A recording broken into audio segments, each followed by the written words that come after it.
Good afternoon, ladies and gentlemen. My name is Jeff Osborne. It's my privilege and pleasure to introduce the following 2015 TMEA CPE Clinic 216 BRB, featuring Mr. Russell Ratterree and the Wylie Percussion Ensemble. Mr. Ratterree has served as Assistant Band Director and Percussion Director at Wylie High School in Wylie, Texas since 2005. His role as Percussion Director includes teaching beginner percussion, assisting with junior high percussion, and teaching all aspects of the high school percussion program. In addition to his responsibilities with the percussion program, he also directs the jazz ensemble at Wylie High School and assists with the concert bands. Under his leadership, the Wylie High School percussion program has achieved high levels of excellence in all areas of percussion.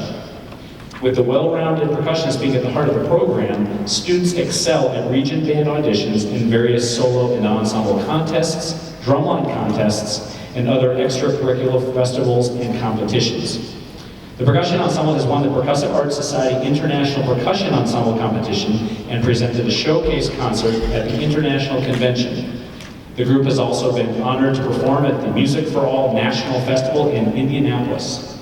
Mr. Ratterree also founded and directs the Synergy Percussion Group, a DFW-based percussion ensemble that travels in the summer with the International Festival of Winds and Percussion. In addition to his active teaching career, he enjoys serving as percussionist on the worship team at Lake Point Church in Rockwall, Texas. Mr. Ratterree graduated from Texas A&M University Commerce, where he earned Bachelor of Arts degrees in music education and Spanish. He studied percussion with Dr. Brian A. West, Paul Rennick, and Dr. Brian Zader during his college career, and marched with the Carolina Crown Drum and Bugle Corps. Mr. Ratterree serves on the Percussion Ensemble Committee for the Percussive Arts Society and chairs the Primary and Secondary Education Subcommittee. He is endorsed by Remo Incorporated and Innovative Percussion, and his professional affiliations include the Texas Music Educators Association, Percussive Arts Society, Texas Jazz Educators Association, and Phi Mu Alpha Sinfonia. He lives in Wylie with his wife Jessica and children Lucas and Ava. Please welcome to the stage Mr. Russell Ratterree and the Wylie Percussion Ensemble.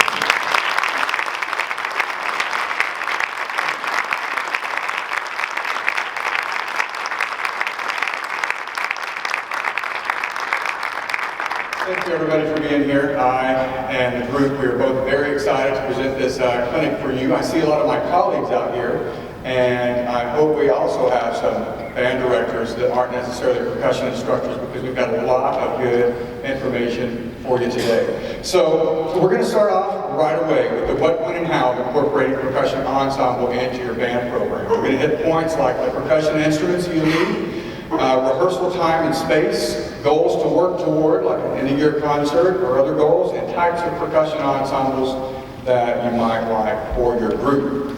So talking about instruments, your school-owned instruments, you can really have a percussion ensemble with probably the instruments you already have in your school. The typical instruments, marimbas, vibes, bells, chimes, snare drum, bass drum, concert toms, timpani. You do need various sizes and a decent amount of cymbals, and of course it's percussion, so lots of accessories. There is plenty of literature for all sizes and types of percussion ensembles.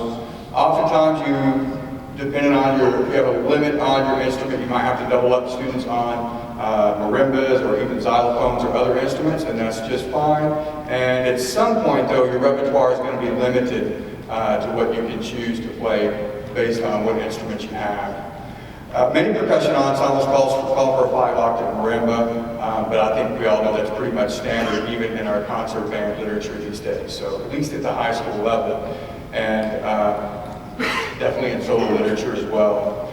So the next topic is, well, when to rehearse, and it's a very important one, but it's also one that is it's going to be specific to your program and your needs. Here are just a few suggestions.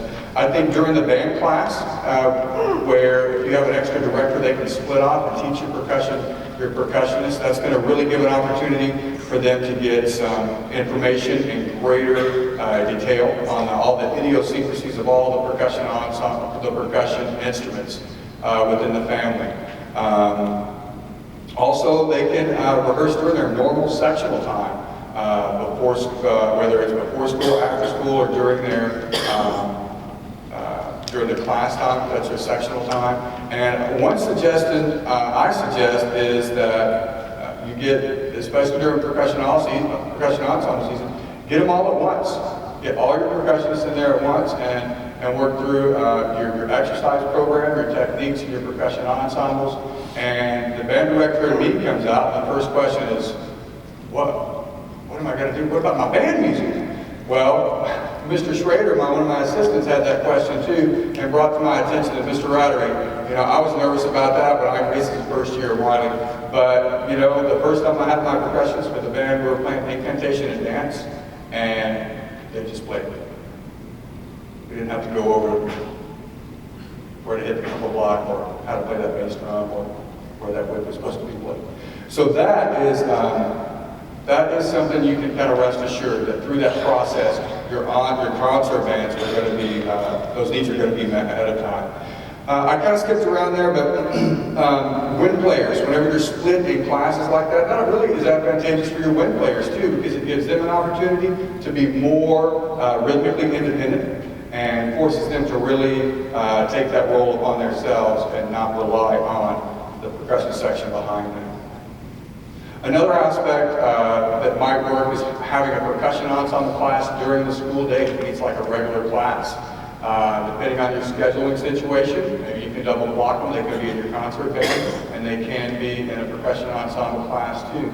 Maybe not. I see some head shaking, but that is an option that we've used in our district several times. Sometimes it works, sometimes it doesn't, but that was a really fun time when we were able to do that.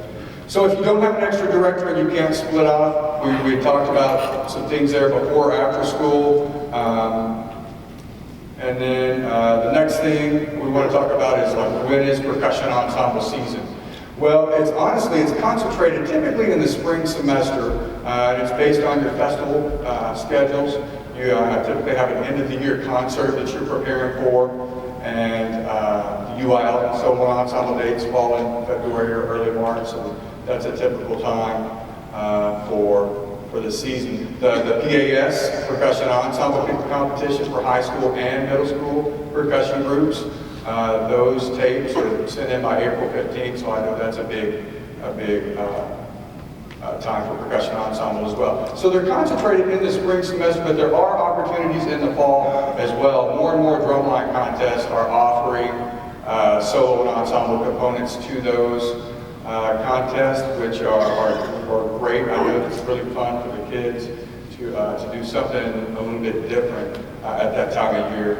And also at Pacing, the Percussive Arts Society has a brand new, starting last year, is a brand new chamber ensemble festival, and that's not a tape thing that you send in, that is a live festival you participate in there at Pacing. So that's a really cool opportunity there. So some different goals to work toward, and we talked a little bit about some performance opportunities. The end of the year concert or a season finale to kind of wrap up the season. It's a really good, it's just like just like your end of the year band concert. That's a really good way to tie everything in together. And there are other ways you can get out and perform for your own community. There's a lot of opportunities that you might not even know about, like your school board meeting.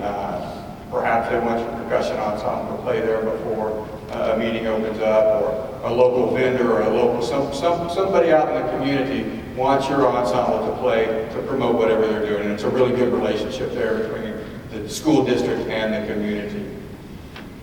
The ensemble festivals in your area, like we talked about, if that's not an option for you, or maybe you're far away, you could host your own in-house festival for just your district. You can have a clinician, make it really educational, get some interaction there between a clinician and your students, and that's another great opportunity. We talked about some of the other PAS events. There's Days of Percussion, the Chamber Ensemble competition that we talked about, the International Percussion Ensemble. The Black Swamp Ensemble showcase is really neat because that's a video component that you send into Black Swamp. They take the top 3 and then they put them on YouTube, and the kids get to choose for a fan favorite. Of course, everybody's clicking their video and watching it a bunch of times. That's a really neat competition. that showcases, I like what they call it, showcases. It showcases your students, which is what it should all really be about.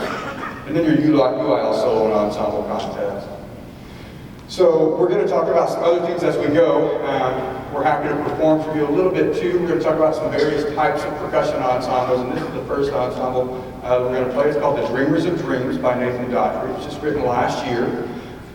We're going to play this one in its entirety. We're going to have to take some excerpts from the other ensemble to get all this into this short time. But this is a percussion orchestra for an advanced group. There's great teaching opportunities on all instruments. It's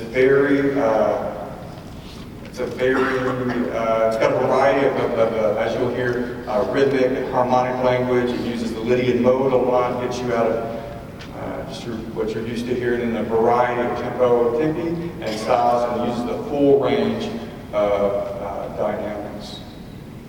It's a really great piece, and we hope you enjoy The Dreamers of Dreams.